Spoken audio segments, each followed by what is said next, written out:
Welcome to this lesson on the sum rule in calculus. Today, we are going to learn how to take the derivative of two functions that are added together.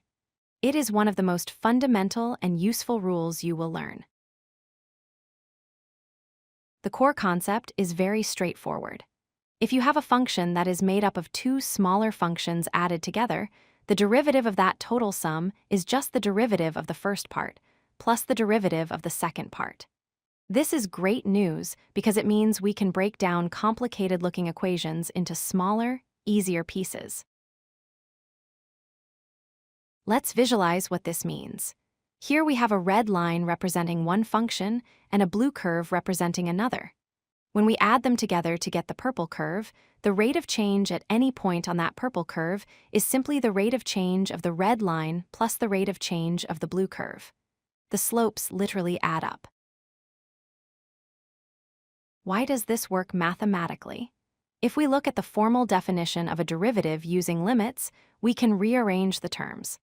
Because limits themselves can be split up over addition, we can separate the calculation into two distinct parts, the derivative of f and the derivative of g. The math proves our intuition is correct. Let's try a simple example with polynomials. Suppose we have y equals x squared plus 4x to find the derivative. We don't need to do anything fancy. We just look at x squared, which becomes 2x, and then we look at 4x, which becomes 4. We add those results together, and we are done. This works for different types of functions, too. Here we have the sign of x added to x cubed. We handle them completely separately. The derivative of sine x is cosine x. The derivative of x cubed is 3x squared. Put a plus sign between them, and you have your final answer. This property is often called linearity. It means you can handle constants and addition at the same time. If your functions are multiplied by numbers, like a or b, those numbers just sit there while you take the derivative. This makes the sum rule incredibly powerful for long equations. A word of warning: the sum rule is very nice, but do not confuse it with multiplication.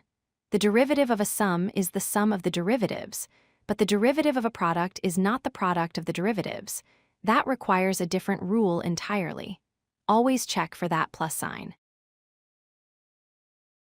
Now it is your turn. Try to find the derivative of this function, x to the power of 5 plus 2 cosine x minus 7. Remember your basic rules, and don't forget what happens to that constant number 7 at the end. Pause the video now if you want to work it out. To summarize, derivatives distribute over addition. You can differentiate term by term. This works for subtraction as well.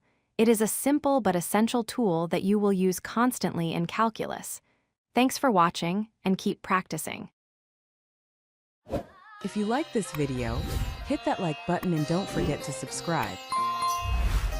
Visit codelucky.com for more such useful content.